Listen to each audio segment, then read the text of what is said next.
Game Red Dead Redemption 2, produced by Rockstar Games, is a detailed representation of the Gilded Age. From Saint Denis to New Orleans, Red Dead Redemption 2 accurately depicts America as it would be during the late 19th century.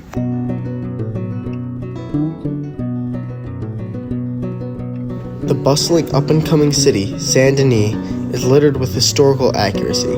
Saint Denis represents a southern industrial city. It takes direct inspiration from New Orleans, Louisiana, and buildings found in New Orleans can even almost identically be found in Red Dead. An almost identical replica taken into Red Dead is General Quincy Harris, who fought for the South in the Civil War. Though Harris's character is entirely fabricated, the statue bears striking resemblance to a statue of Andrew Jackson in New Orleans.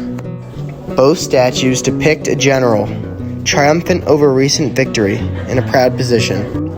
The 19th century also uncovered many new methods of transportation. One of these was streetcars. Streetcars dominated cities as an alternative to walking or riding horses. Here is an image of a Saint Denis streetcar. The design and structure are very similar to streetcars that were found in New Orleans.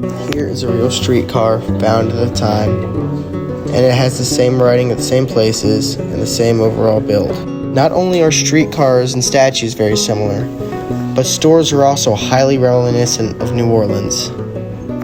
This is a general store from the game and in real life. Both depict an open ventilated station with pillars of wood supporting roofs. Both are surrounded by roads.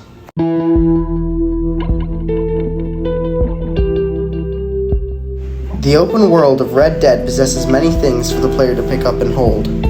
Many of these handhelds can be bought from a catalog that the player gets when they spawn in. The catalog is a book that contains goods to help the player press on. Catalogs also existed during the Gilded Age and were used as a way for companies to sell to larger audiences.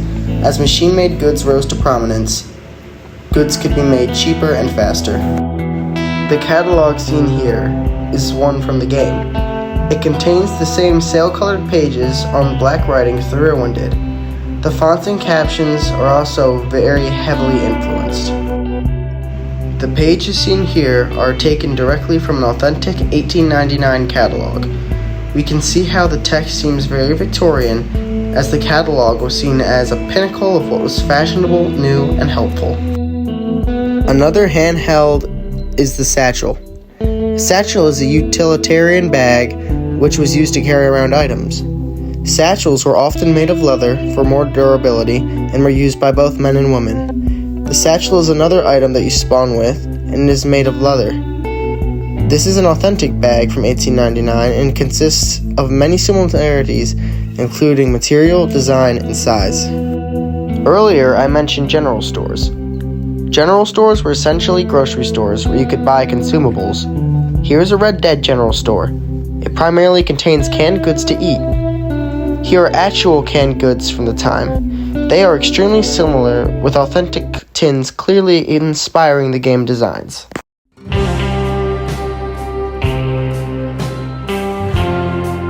As the 19th century came to an end, liberal and progressive ideas grew in popularity. However, the vile institution of slavery still had remnants. One of these remnants was the old Louisiana plantation, Oak Alley. It was a direct inspiration for Braithwaite Manor. Both feature a Greek Revival architecture type and a pathway leading up to the house surrounded by trees. As American industry was an immense change, new figures rose to prominence. People like Andrew Carnegie, Cornelius Vanderbilt, and John D. Rockefeller all became prominent robber barons or captains of industry. Although none of them made a guest appearance in the game, the character of Leviticus Cornwall is heavily inspired by them.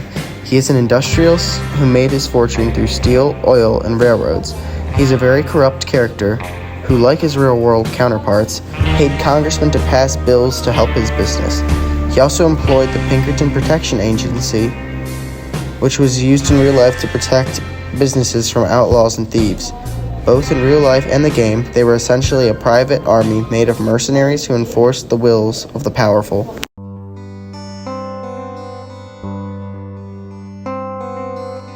In conclusion, Red Dead Redemption 2 excels in its realism and accuracy. Cities, towns, buildings, and characters all bear strong resemblance to what would be seen historically. Not to mention the setting and tone of the game fit what would accurately portray the Gilded Age. Through Red Dead Redemption 2, players are able to observe story with resounding authenticity to the Gilded Age.